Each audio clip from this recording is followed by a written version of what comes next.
Hello, everyone. Welcome to the Addicted Mind podcast. I hope you are having a wonderful day, and we are on to another episode. My name is Dwayne Osterland, and I'm your host. And our guest today is Alex Korb. He is a neuroscientist, coach, and best-selling author of The Upward Spiral.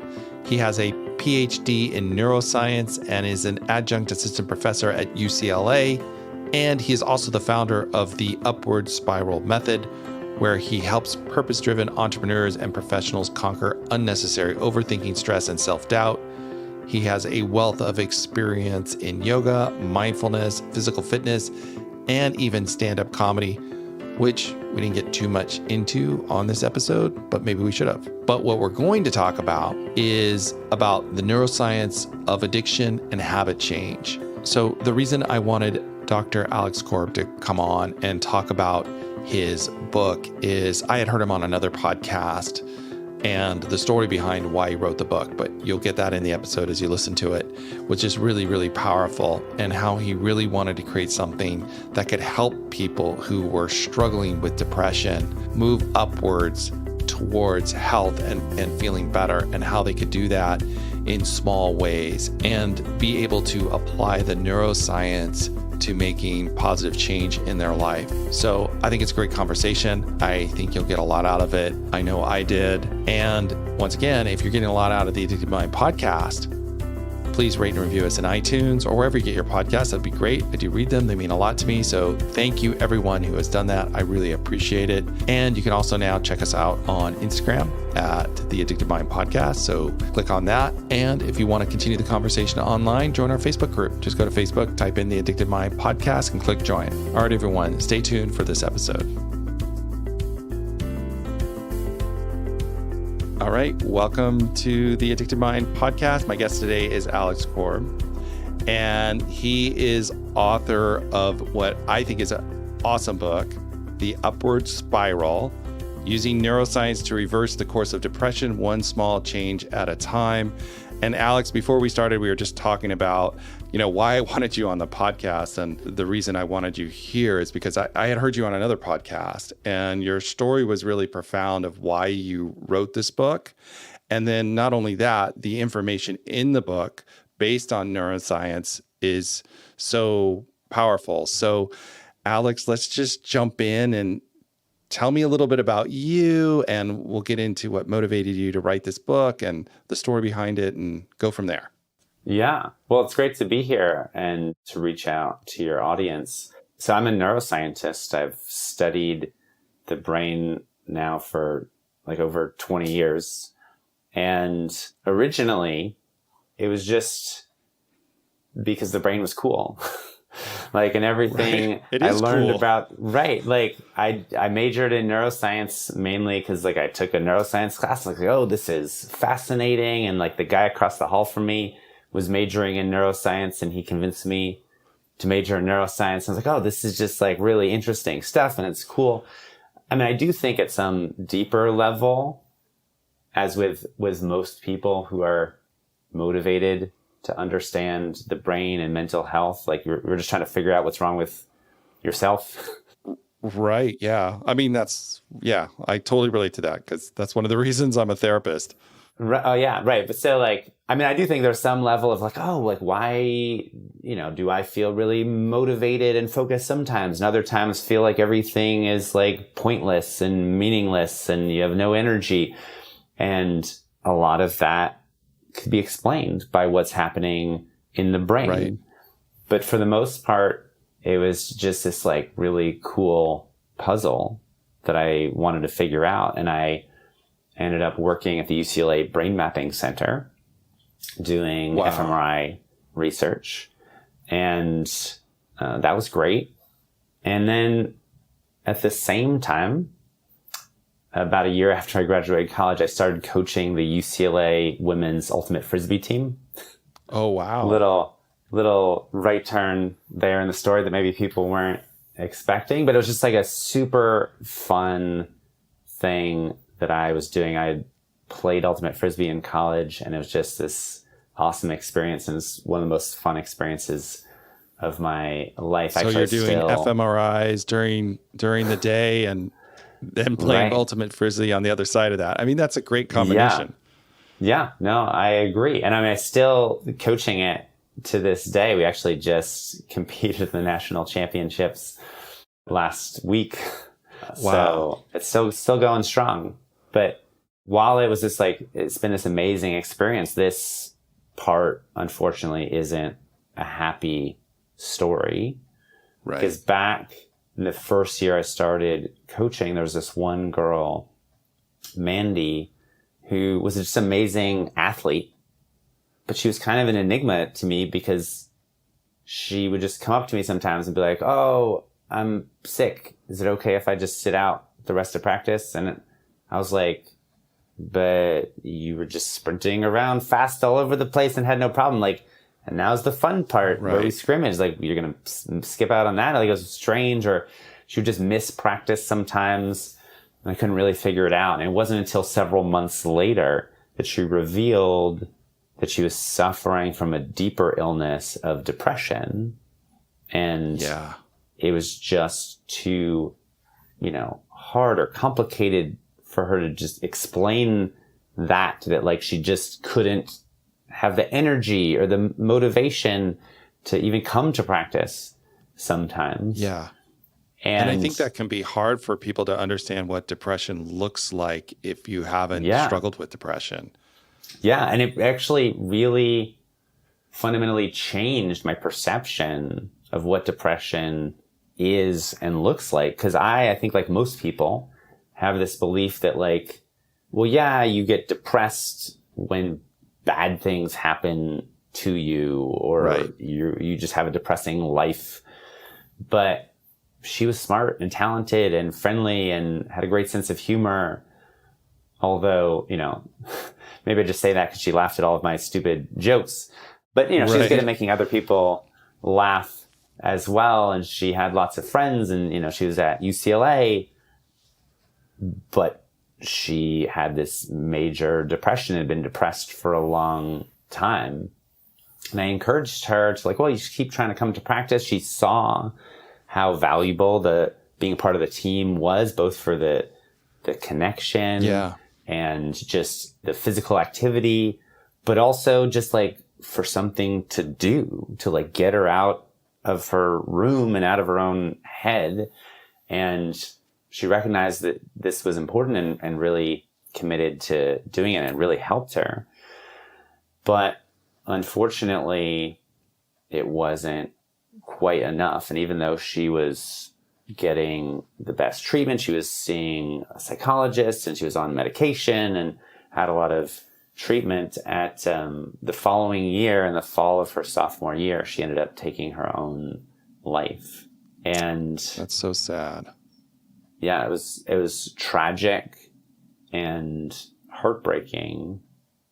And I was still like, it was wonderful to be a part of the team still. And like, everyone wanted to come to practice and be with each other because it's wonderful. It's good to be around people who are going through the same situation as you.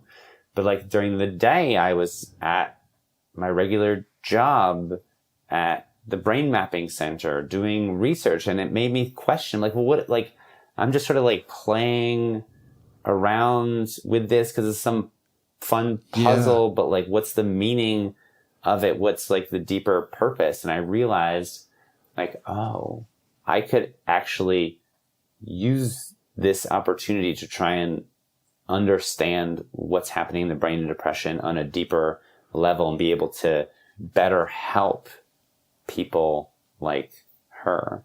Was her suicide, was that a surprise to you? Was it kind of like just like you knew she was depressed, but to go to that space where you want to end your own life, was that, I guess a surprise or kind of shocking? I guess any suicide is shocking, but I'm just wondering, like, did it make sense, or it had to just leave you confused? It was, I would say it was totally shocking at the time. In retrospect, I could see, like it sort of made some sense. I mean, she'd been so depressed for so long, but there wasn't any like inciting incident. And so like, Right. well, she's, lasted this long, like, and she seems okay and everything. And I remember someone said something at a memorial service, another student spoke, and it really stuck with me. And they described it as like, she fought a battle every day against depression, and she lost that battle once. Yeah. And it kind of made me think about how you can never really know the depths of despair and difficulty that someone else is going through.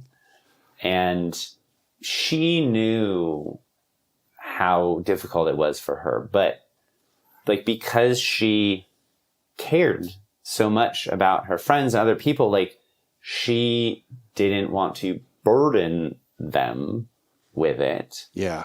And it's a fine line between like, well, seeking help or, suppressing things, because she was seeking help and she was, talking to people about it, and she was in therapy and in treatment and on medication, but just she knew that she wasn't able to control these moods, and she didn't want that to drag down the happiness, of everyone else in her life. But also like, other people being happy made her happy. And so it's like, it's a complicated issue. But in retrospect, yeah, she was in a very fragile place. Can you talk about that maybe a little bit from a neuroscience perspective of that? I want to call it the pain of depression, because I think if someone hasn't struggled with this kind of depression, it's really hard to conceptualize how painful it actually is.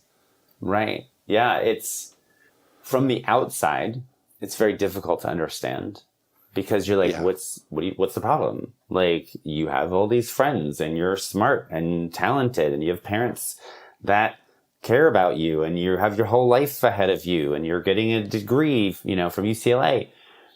And the really terrible thing about depression is, in the brain, there's a sort of disconnect between what's happening in your life and your ability to appreciate and enjoy that. And in some ways, having all of these wonderful things in your life that you just don't feel that spark of joy for can almost make it worse, because you're like, what's wrong with me? Like, I have all these friends and I just don't, feel, I can't feel it. Connected. You don't feel it. And it like, the fact that it's so like tantalizingly close, but it just doesn't spark the same feelings that perhaps it used to, or they think it should, is really challenging. Yeah. And that, I think that disconnect also is what leads people to like, oh, well, isolate a little bit. Like, I don't want to be fake and like pretend that I'm happy all the time, but nor do I want to hurt all these people that I love by being depressed and sad, because it doesn't make sense to me.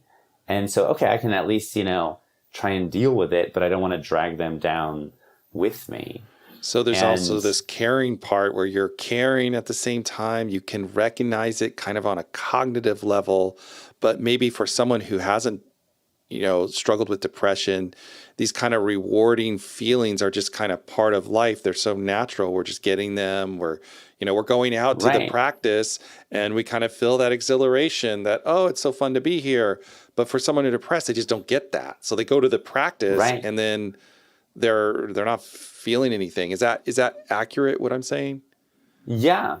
The things that they used to enjoy just don't have the same pleasure anymore. And your energy levels can go down. So you get fatigued really easy. Like, you might be in really good physical shape, as she was, but just like everything feels so effortful, and like goals and getting stuff done that used to just sort of come a little bit more effortlessly now feels like this long, hard slog.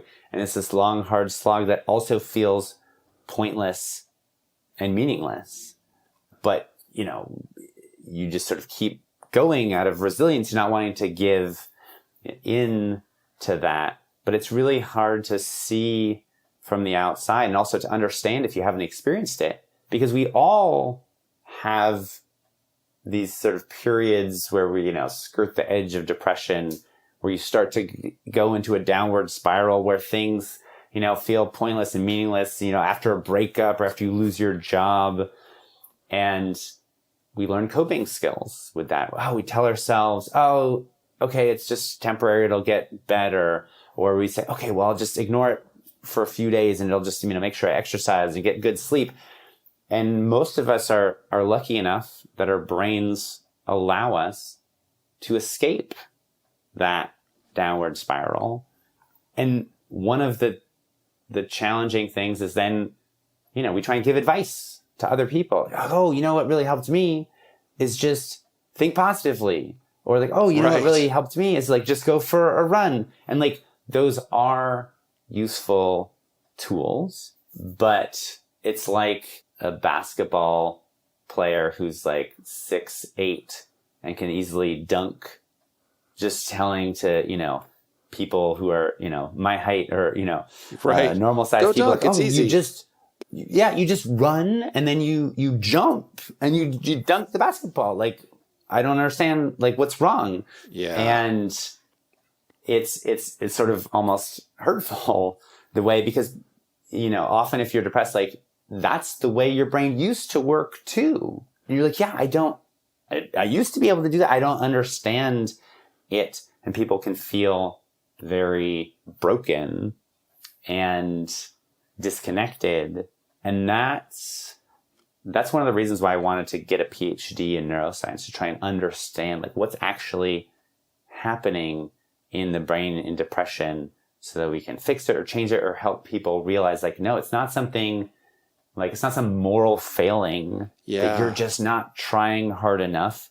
It's the biology, and you don't need to blame yourself or feel guilty for having it. And even which though just adds to biology, more depression, I would imagine. Like, you're just like, I can't do this. There must be something wrong with me. I must be bad. Why can't? And you just want to isolate more, pull back more. And it's like, even though it is, based in biology, it's not easily visible and something you can point to. Like if you had a broken leg and a cast, and you're trying to play basketball, and you're like, oh, I can't play basketball. And you could be like, see, got my cast on. And people are like, oh, okay, I get it. But like, other people don't get it because you look totally fine, and you don't get it either because you're like, I don't understand why I can't feel these things or why I can't do it. And that's where the neuroscience is so powerful, to try and uncover and illuminate what's going on. Right. So what are we beginning to find here with depression to really understand it and to help people kind of move out of that or get support in a way that works? Yeah. Well, one of the things I first discovered while studying the neuroscience of depression in grad school was that it's much more complex than we tend to think, and that even most doctors fully appreciate.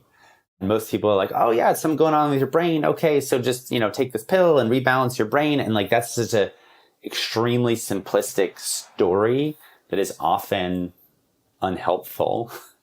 And one of my original goals was like, well, there's got to be something we can measure about the brain that would diagnose people with depression. Like, oh, do an EEG and say, oh, you have depression, you should get this medication or that. And it turns out, nope, we can't diagnose the brain with depression through EEG or MRI. And ultimately that led me to this conclusion, like there's nothing technically wrong with the brain in depression or broken with the brain in depression. It is based in biology and what is happening with your brain, but it's not useful to describe it as your brain being broken. It's a Right. problem with the tuning and the communication of the thinking and feeling and habit and reward circuits in your brain is just slightly off.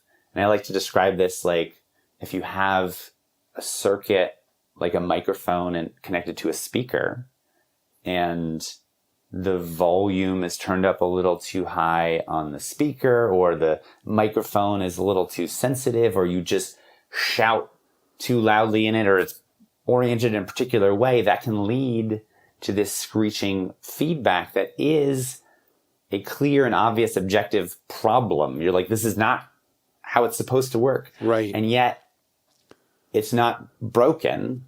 Like the microphone isn't broken. There's nothing wrong with the speaker. They're all working exactly as they're supposed to. It's just, the tuning is a little bit off. And therefore the solution is not, you need a new microphone, or like the solution can actually be as simple as like, you just need to turn down the volume on the speaker a little bit. Or you just need to realize, you have a really sensitive microphone, which isn't inherently bad. Just don't shout into it. Right. And that's the same when it comes to all these different brain circuits. Some of these circuits, the tuning was governed by genetics or early childhood experiences. And some of them is just like, that's how the human brain works. And you can't necessarily change everything about it, but you can become aware of, how sensitive my different circuits are, and change a little bit of my thought patterns or my habits so I'm not sending myself into this downward spiral. And also, through some of these small changes in our thoughts or our actions or interactions or environment, we can start to actually change the activity and chemistry of these various circuits to actually, turn the volume down on some of these things, or increase the volume on, positive emotions, and change this dynamic balance. So when you're talking about that, it makes me think that these are not huge things you have to do. Like when you say, like, I just have to adjust the volume a little bit here and maybe the speaker a little bit here, and it's much smaller, which sounds to me like you said, like looking at dunking that basket, it's just so huge. It's just undoable. Like that's not going to happen for me. Right. Not where I am in this space that I'm in. I'm not going to attempt that because it's impossible for me. Yeah. And that's one of the biggest problems, with most people seeking help, but also how a lot of people in the medical system treat depression or think and conceptualize about depression. Like, you're going to have to make all these huge life changes, and that seems very daunting. So this came up a lot when I was like doing research for the Upward Spiral, particularly around the topic of exercise.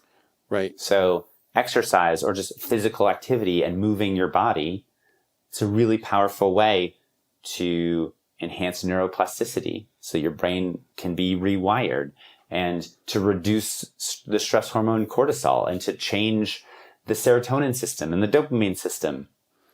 And what I was trying to understand is that there was this conflict in a lot of the papers. Some people were saying like, exercise is really good for depression. Other people were saying like, no, exercise isn't really that useful for depression. I was like, well, how do I square these things away? Yeah. And the papers that were talking about, it's really good for depression, were like scientific studies where they, brought people into a lab and you can put them on a treadmill or something. You can measure, their change in mood, and you can measure different parts about their brain. You're like, it improves mood and reduces stress and all of this stuff. And then there are a lot of medical studies where they thought of it as like a prescription for medication or for exercise. So someone could come into their office and they'd be like, okay, well, I have 15 minutes to see them. I could either prescribe them this, SSRI, or I could prescribe them some course of exercise. Like, you got to exercise 45 minutes 3 times a week and so on. And how do they turn out? And if you think of it as like a prescription for exercise, well, that doesn't usually work, because in order to get a quote unquote like effective dose, you got to do a lot of exercise. And if you prescribe that to a lot of people, they just don't do it. Yeah. So it's like, yes, if you are a person who is suffering from depression and wondering, will moving my body help me? That is a very different question than, I'm a doctor and someone is coming to me and is depressed. Should I write them a prescription for exercise?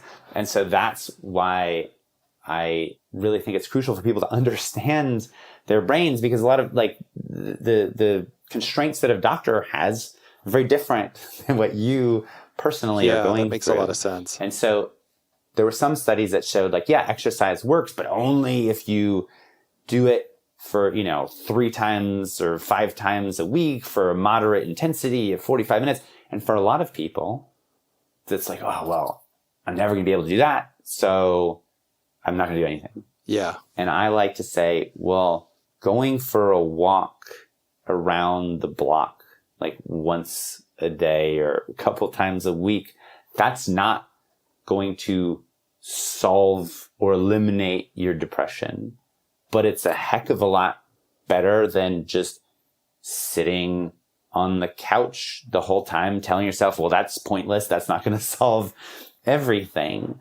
And so in the medical field, they're often trying to like look for like, what's the one treatment that's going to fix everything? And that is an unhelpful way of thinking about it. What's much more helpful is to recognize like, oh, what are the little tiny changes you can make that are different than the default that you are currently choosing, that's probably sustaining your depression or even making things worse. And all you need to do is make one little tiny change, like even walking around the block. That's going to change the brain in many ways. 1, it's physical activity. 2, it's sunlight, and that's going to change your circadian rhythms and sleep and everything. 3, it was an active decision that you made and then took action on. You completed a goal and a task that you intended to, and that modulates the dopamine system. And on its own, that's not going to solve everything, but then maybe tomorrow or the next day it makes it a little bit easier to make more positive choices. And that's how you create an upward spiral. Yeah. So these really small steps, but like you're saying, they tweak the brain on many different levels. Like I didn't even think about that, like getting out in the sunlight, the accomplishment of this small, tiny goal just shifts that just a tiny bit, that moves you upward just a little bit more. And it's doable, right? I mean, I think for many of us, I don't know, my experience, it's like, I'm going to go do this thing and my old habits get in the way and I find that I do it. And then all of a sudden I'm stuck back in my old way of being. I mean, it doesn't seem like the brain totally wants to change that easy, but it is changeable. No, it doesn't want to change. And this is one of the ways that it's so helpful to understand how the human brain works. Because when you understand the just features of the human brain, it's sometimes easier to treat yourself with compassion, because you realize, oh, this is not something wrong with me. Like, this is just how the human brain works. And so that's why I spend like a lot of time in the book, like explaining how the brain works in general. When I'm coaching people, we often talk about like, people think there's something wrong with them or broken. I'm like, nope, that's just part of being human.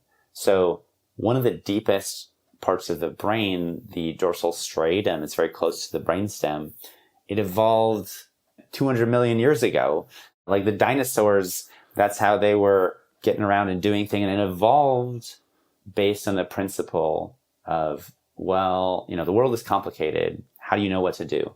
Well, you're alive now, so I guess you should just keep doing whatever you have been doing.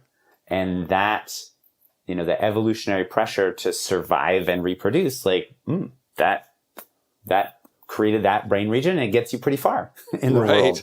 And so we as humans have more advanced machinery for emotions and, rational thinking and strategic planning.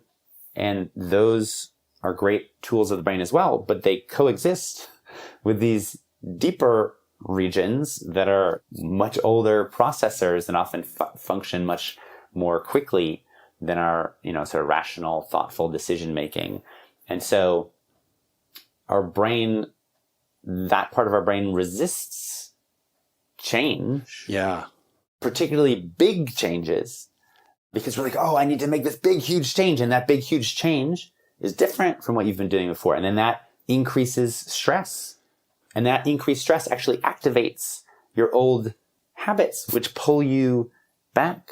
And so this is one of the ways in which making small changes can be really powerful, because if you try and make one big, huge change in everything, then, well, it's probably going to fail. And then you're going to think, oh, that doesn't work. And so it's sort of like changing the direction of a ship. You have this big, huge ship. It has a lot of inertia. You don't just stop it. You don't put up a barrier and be like, no, stop. Right. Because then it's going to smash right through that barrier. No, you just start turning it slowly. It might little take piece at a time. Several miles. Right. Like it might take several miles for it to turn, but it turns. It turns, right? But the inertia is just a fact of physics. Like it is something that exists. It might be causing problems because you're like, oh, it's going to take us so long to turn around. Okay. But you can't change physics. So it's helpful to understand, oh, okay, well, here's how physics works. And these are my limitations. And it's important to me to turn around. Okay. Well, then it'll just take a while, but you can still do it. And the same is true of the brain. It's very easy to jump to these like black or white conclusions. Why? Because that helps the brain navigate through a complicated world. But so sometimes when we try to change and fix everything, we're like, I can't. And we throw up our hands in despair. But if you understand, like, no, change is possible. It's difficult because of how the human brain works. And yeah, that's frustrating because you want to change. Right. But it's okay. We love the status quo. You can keep making small changes. And this part of the brain, even though it's getting in your way now, you can realize like, well, it's not existing just to make my life worse. It's trying to protect you. And for the most part, it's doing a fantastic job. It's just like, oh, this little thing it's getting in the way. Sort of like a relationship. Like your mom saying, oh, you should wear a jacket. Oh, bugging you. You're going to get cold. You're going to catch cold. And you could recognize like, oh, it's annoying that my mom is like trying to tell me what to do. Okay. But like, you can also recognize that 98% of what she does for you is wonderful and nurturing and caring. It's like, oh, I just don't like this one little piece. But realizing, oh, this part of the brain, okay, it's trying to help me. And for the most part, it succeeds at that. Then I don't get so angry at myself or resentful at my brain. And I can appreciate it for what it's doing for me. And recognize that, oh, just by making a little change, I can start to change my brain, and my habit circuit and my motion circuits might freak out, try and pull me back. And then I can just reassure them. Right. Because unfortunately what happens for most people is like we make a change and then that stress pulls us back into the old habit of self-criticism. And then that habit of self-criticism, and it creates this whole downward spiral. And so it's never just one little thing. There's so many different things to rewire. And sometimes we see that as overwhelming. Oh my God, I have so many different things I have to change. But I like to think of it as like, no, there's so many different little changes in any of these places. There's not one correct way to do it. You could start here or here and just worry about making one little tiny change somewhere. And then you can figure out the rest later. Right. And even just like I'm thinking right now is the perspective taking of just seeing your brain in this way in and of itself is a change. and in and of itself gives you that, changes how you're going to perceive and what thoughts you have. I mean, even, just doing this, and which is, it's not huge, but it's not a huge thing, but it is a huge thing. I don't know, if that makes sense. Right. Yeah, no, that's like, to me, when I started writing the book, it was like intuitively obvious why neuroscience was interesting. It was like, it's just interesting. But my editor was like, why are you spending so much time like explaining how the brain works? Like, just tell people what to do. She's probably tired of hearing all these interviews where I throw her under the bus. But like, what I realized is, it's so fundamentally important to understand yourself. Yeah. And like, the neuroscience is a way to do that. And it's extremely empowering, because in the sort of the traditional model, it's like, oh, well, your brain is broken and you got to go see someone else to fix it. And like, imagine if you had no idea how your car worked whatsoever, and some days you just got in your car and it just didn't go anywhere. Like, okay, you got to call a tow truck and fix it. Well, you can put gas in your car or charge it with electricity. Like, if you understand some basics, like, oh, okay, I forgot to put gas in it. Or like, oh, I just need air in the tires. Or like, oh, I just, need some jumper cables. Like, there are certain things that if you just understood some very simple things with your car, then you could either fix them or not have a problem in the first place. Like, if you didn't have a 4-wheel drive car and you kept trying to drive off road and you're like, oh, my car keeps breaking. Oh, well, right. Like, you should stay on the road. And if you just realize that, like, oh, then I don't have a problem, because I stopped creating that problem for myself. And right, because you understand people, it. when they hear me talk, right. And sometimes people, when they hear me talk, they're like, oh, I'm so glad you're against the medical establishment. I'm like, no, I'm not. Like, it's like, just teaching someone the basics about how their car works is not saying, oh, you're against mechanics. Right. Like, right. No, there are many things about how your car works. Like, you could just fix or prevent it from having a problem in the first place. And if you can't figure out what's wrong or you need more help, like, that's fine. There's professionals who can help you. Now, should you start by trying to figure it out yourself, or should you start by going to a professional? The choice is up to you. Do you feel capable of making changes? Great. Try making some changes and see how far you get. But it's very empowering to understand that, instead of just thinking, oh, well, there's nothing I can do except, talk to this person for 15 minutes and take a pill. But like, yeah, a pill can be extremely helpful. Right. 30-40% of people solves their problem. We shouldn't have a stigma against taking medication. That's just a different way of modulating the brain. There's one of many ways. So there should neither be a stigma against medication, nor this belief that, like, that's the only way. It's just one way of many different ways to modulate brain activity and chemistry. Yeah, absolutely. And I was thinking too about how, making these small changes, changes the brain over time, and we create these new kind of habits that then kind of keep pulling us upward. One question I want to ask you, though, was, since this is the Addicted Mind podcast, we talk a lot about addiction, and a lot of people who struggle with addiction end up not finding maybe a way out of depression and find some other alternative to just alleviate that pain. And I wonder if you can kind of talk about how those interact with each other. And oh, yeah, it's huge. I mean, it's hugely interactive, because like, the reason why addiction is a problem is very much intricately related to anxiety and depression. Essentially, like, whether you, and this is again one of the problems with like having these like bright line diagnoses, like, well, do I technically have depression or not? Do I have anxiety, or do I just have an addiction thing? Like, the brain doesn't make these strict distinctions. What happens in addiction is you have the strong negative emotions and activation of the emotional circuitry in the brain and the stress response.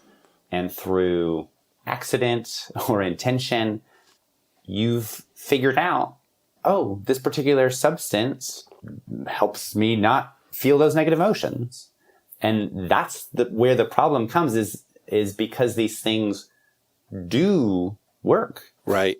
To reduce stress or to distract you from your pain or anxiety. And because they work, your brain is like, oh, great.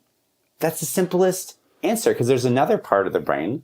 So there's the dorsal striatum, which is trying to get you to do what you've always done. And then very closely next to that is the nucleus accumbens, which is trying to get you to do what's most immediately pleasurable and find the easiest path. And so if you're feeling this tension and anxiety and stress, you might not even be aware of it, but it's active in your brain. And you're like, oh, I could go to therapy for a long time. And yeah, that would take a year or two to fix it. And your friend is like, oh, here, have a beer or like have a hit of this or whatever. And then, then all of a sudden it gives you that immediate feedback and relief. And your brain, that releases a lot of dopamine. And your brain is like, oh, let's do that again. And you do that again because it works. But the problem is that it only works in the short term. And it doesn't actually solve the problem. But you do it because it works. It's just that the more that you do it, well, the chemicals can actually themselves cause changes in your brain, which make you more dependent. But also, the more that you repeat an action, the more that it gets strongly wired in the dorsal striatum, so that every subsequent time, now when you're stressed, your brain is like, I know the answer. Let's have another beer. Right. And because that's wired in your dorsal striatum, at some point, if you say, no, beer's causing problems, then you choosing not to do that habit increases your stress. And so these unfortunate coping habits that we get stuck in they help, but only in the short term. And once they get trained into our brain, not doing them causes stress. And that stress pushes us and compels us to do them. And that's why it's so hard to break out. So we get caught in these habitual loops. Our brain is trying to stay with the status quo. It says, this works. This is easy. I don't have to make another calculation about this. Just go do this. And it pushes us that direction. And then we get caught in it. But what I hear you also saying on the other side of it is if we can make small changes, we can start to change that part of the brain that wants to keep us in that status quo slowly over time and get a different right. reward. Because if you try and change it, right. If you try and change it dramatically, like, no, I'm not going to have any alcohol. And then all of a sudden you have more stress and all of your other habits, your habits of self-criticism, they get you're like, oh, you're weak. You're going to give up or whatever. And that stresses you out more, which pushes you, more to falling back on your old, addictive habit.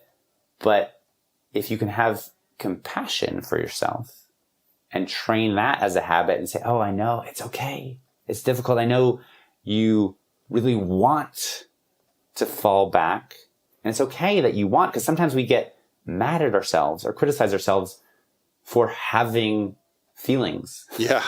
Or for having doubts. And it's like, you can't control the random crap that pops up into your head. And it's okay to have those thoughts and have those feelings. Just take a different action. And when you're really feeling compelled or pulled into those old addictive habits, the solution is, well, just do anything other than exactly what your habit wants to get you to do. And as long as you're doing something else, you may as well do one of these, menu of options that science has shown that helps calm down the stress response and calm down the amygdala. So that your old habit isn't pulling you quite so hard. Like there's a great study where they took people who were addicted to cigarettes and said, okay, you can't smoke for 24 hours. And then they stuck them inside an fMRI scanner and showed them pictures of cigarettes. And you see, their dorsal striatum is really making them have cravings. But if before you did that, you give people 10 minutes on an exercise bike, then their dorsal striatum just doesn't react quite as strongly and their cravings aren't quite so high. So yeah, 10 minutes of exercise, that's not going to cure them of their addiction, but it then makes it a little bit easier next time to make more positive choices. And then the next time you continue to make those positive choices. They build on each other over time. And that goes to the title of your book. And I'm just wondering, why did you decide on the title, The Upward Spiral, and what does that symbolize to you? Right. Well, it's because I think we all understand inherently this idea of a downward spiral where like, some thought pops into your head. And so you change your actions and then that makes you feel worse. And then it's easy to get stuck in so many ways. And addiction and depression, these are sort of examples of like how we get stuck. But those happen because the brain is this dynamic system that feeds back on itself. And fortunately, because of that, those changes actually work in the other direction. Like, yes, your thoughts influence your feelings and your actions. And if, negative thoughts can lead to negative feelings, which changes to negative actions and so on. But if you can just like make one little small tweak so that the action you take is a little bit better than the default that you would have taken otherwise, well, then you can start to change your thoughts and your actions. And that view of the upward spiral that's been popularized in psychology by this psychologist, Barbara Fredrickson.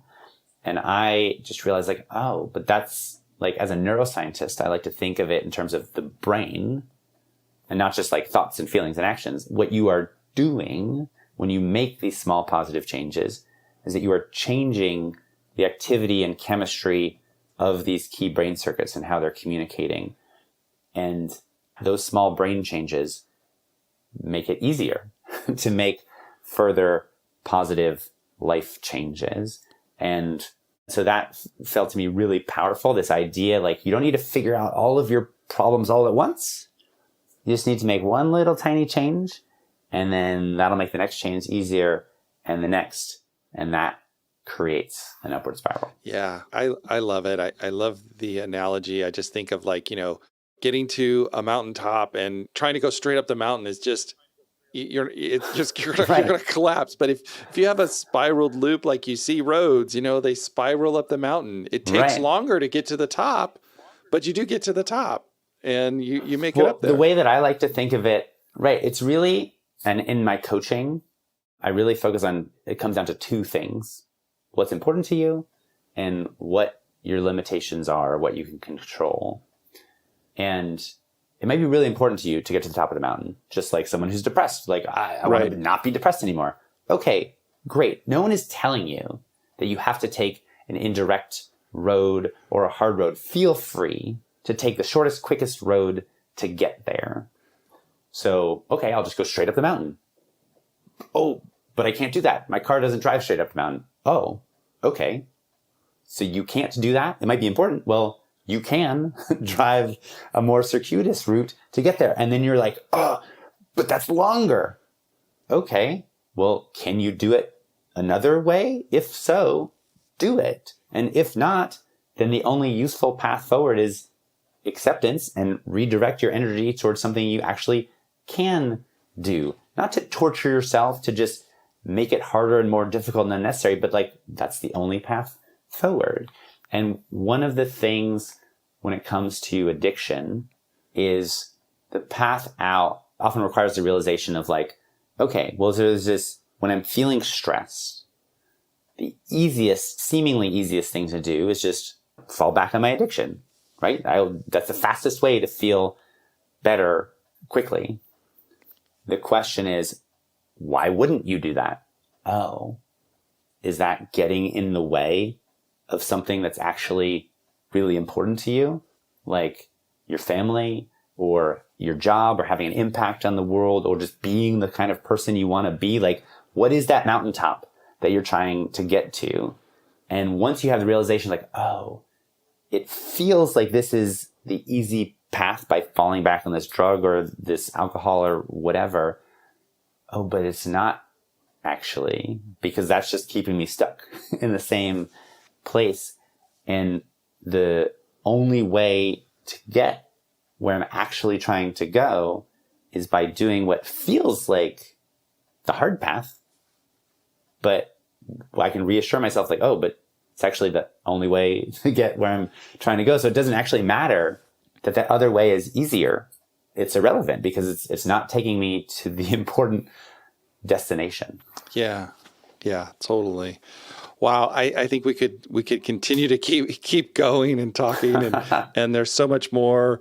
I know we could talk about this topic because the brain is so complex. There's so many pieces, but we're learning so much more about it. So before you go, though, I always like to ask one question of my guests that maybe someone out there is struggling. Maybe they're struggling with depression, and you want to tell them one thing. If you could tell them one thing, what would you want them to know? Yeah.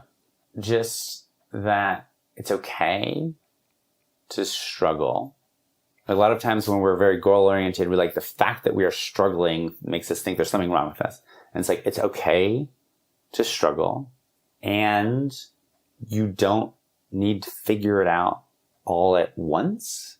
You just need to make one small change, because the brain is malleable and can be reshaped. And just by making that small change that is different than your default of, sitting on your couch and ruminating, that can start to create a path forward. And so wherever depths that you're in, if you can acknowledge like, yep, this is where I am and that's okay. And then redirect your attention to just doing anything that you can do. I think that's one of the most powerful messages to remember. Oh, thank you. And before you go, I just want to acknowledge your loss of your friend and missing her and all the hardship that I'm sure came with that as well. But also really thankful that you took that and put it into this book so others can be helped who may be struggling. I just really appreciate that. I mean, this is one of the things that I realized is like, you can't always control the terrible events that happen to you or around you or to people that you care about. All you can do is decide what you're going to do next with that. And so it was this tragic experience, but I'm grateful that I can learn lessons from that to share with others. And so it's really weird feeling to think like, oh, you can have gratitude about like what you were able to do with your tragic experience. It doesn't mean I couldn't control that. Like all I could do is what I do next. And sometimes we're so focused on, I didn't want this bad thing to happen. But when it comes to the things that you can't control or that your limitations, the only useful path is to accept and treat yourself with kindness, and then to ask like, okay, well, what can I do about this next? Yeah. Thank you, Alex, so much for coming on to The Addicted Mind. If people want to get a hold of you, where can they go? How can they connect with you? Yeah. My website, alexkorbphd.com is probably a great place, or on Instagram at alexkorbphd. I've got some great free resources like the 6 Steps Guide to Overcoming Overthinking, which, because a lot of people get stuck ruminating in their own head a lot. And I've got a free brief video course on like the overview of the upward spiral. Yeah, people can find the book, or there's a workbook as well, anywhere where, you find books or audiobooks. Amazon, or wherever. I will put all those links in the show notes as well at theaddictedmind.com, so you can go there too and get it all.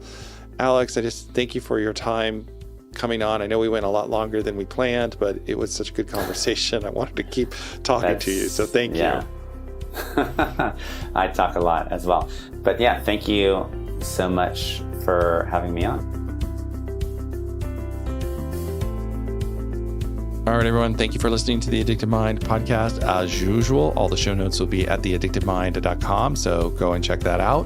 And if you got a lot out of this episode, please share it with a friend and click the subscribe button whenever podcast app you use so you can get the latest episodes. All right, everyone. Have a wonderful day, and I'll talk to you on the next episode.